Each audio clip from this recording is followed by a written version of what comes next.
¿Cómo están? Vamos a ver dentro de las medidas de tendencia central cómo hacemos el cálculo de la moda. La moda que en general se representa con MO. La moda, también llamado dominante normal y cuspidal, es el valor que más se repite en la serie. Presenta la gran ventaja de que su obtención es muy fácil y rápida y de que es el valor más real, puesto que es el que más abunda en la distribución. En cambio, presenta el inconveniente de su falta de precisión para caracterizar al grupo total, por lo cual es el menos usado. Si se trata de una serie sencilla, basta ver a simple vista el valor que más se repite. Por ejemplo, en una clase, 21 alumnos han obtenido las calificaciones siguientes. Observamos que el valor que más se repite es 7. Por lo tanto, la moda es 7. Así de sencillo. Veamos un segundo ejemplo.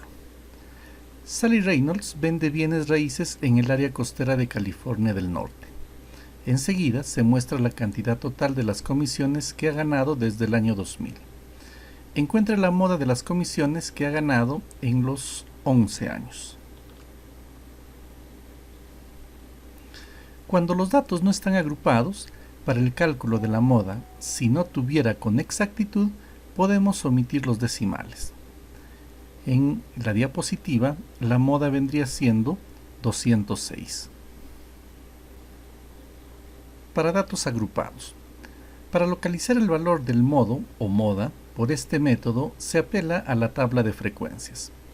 Si en una distribución de frecuencias hay dos intervalos modales distintos pero adyacentes, su límite de clase común puede ser utilizado como una tentativa para describir la moda. Si los dos intervalos no son adyacentes, la distribución debe ser reexaminada para ver si el sistema de clasificación es apropiado y los datos son homogéneos. Habiéndose localizado el intervalo modal, se debe estimar dónde, dentro de esta clasificación, cae el valor modal. La interpolación se hace usando la siguiente fórmula.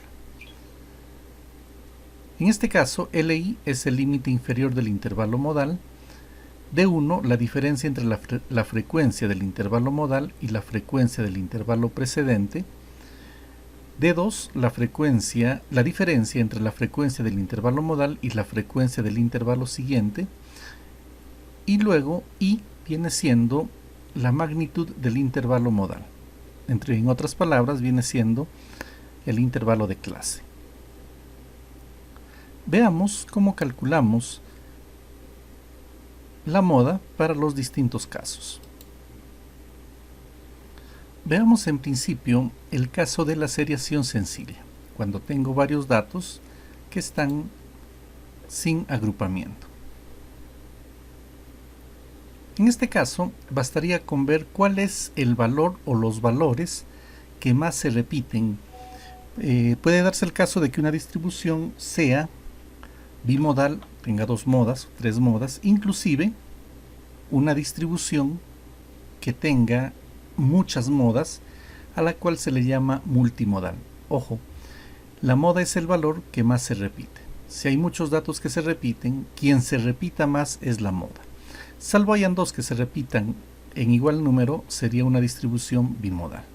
En este caso, observamos que el valor 15 es quien se repite más que los demás, por lo tanto, diremos que la moda es igual a 15. En este segundo ejemplo, observamos que el 12 se repite dos veces, pero el 8 se repite tres veces. Por lo tanto, la moda será el número 8, el que se repite más veces.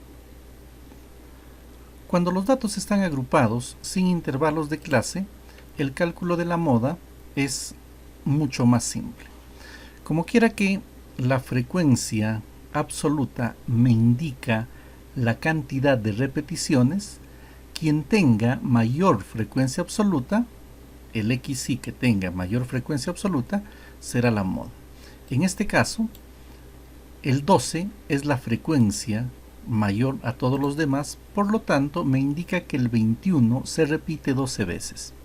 Entonces la moda para este ejemplo es igual a 21. Veamos el caso de los datos agrupados con intervalos de clase. En este caso, lo primero que hacemos será identificar el intervalo modal. ¿Quién es el intervalo modal? El que tiene mayor frecuencia. En este caso, quien tiene mayor frecuencia es el 14. Por lo tanto, este será el intervalo modal. ¿De acuerdo? Seguidamente, en el intervalo modal vamos a identificar el límite inferior, que para nosotros sería el número 4, el intervalo, que ya conocemos por experiencia anterior, lo calculamos como 8 menos 4. En realidad todos los intervalos tienen la misma amplitud, para nosotros sería 4. Seguidamente calculamos lo que llamamos la diferencia 1. La diferencia 1 es la frecuencia absoluta menos la frecuencia absoluta anterior. Por ello que aquí simbólicamente le ponemos la frecuencia absoluta menos el FI menos 1. Significa frecuencia absoluta anterior, que para este caso vendría siendo 14 menos 7. Muy bien, 14 menos 7 nos dará 7. Luego, la diferencia 2, que vendría siendo la frecuencia absoluta menos la frecuencia siguiente. En este caso, tendríamos 14 menos la frecuencia siguiente, que sería 12. Aquí tendríamos 2. Estos valores en general van a salir positivos porque la frecuencia más alta es precisamente la frecuencia del intervalo modal. Ok. Seguidamente aplicamos la fórmula correspondiente, la que habíamos mostrado en la diapositiva. La moda es igual al límite inferior más la diferencia 1 sobre la diferencia 1 más la diferencia 2 que multiplica ahí. Muy bien, reemplazando los valores. La moda va a ser igual al límite inferior, que vendría siendo el 4, más la diferencia 1, tendríamos 7, sobre 7 más la diferencia 2. Aquí tenemos 2, que multiplica al intervalo, y nuestro intervalo es 4. Muy bien. Hacemos los cálculos. Para ello hacemos uso de la calculadora. 4 más 7 sobre 7 más 2, que multiplica a 4. Tendremos entonces 7.1111. Entonces diremos que la moda para los datos que se muestran de ejemplo va a ser 7.1111, comprobando que este valor está en el intervalo modal entre 4 y 8, 7.1111. Muy bien. De esa forma entonces hemos calculado la moda para los distintos casos. Gracias por su atención. Será hasta otra oportunidad.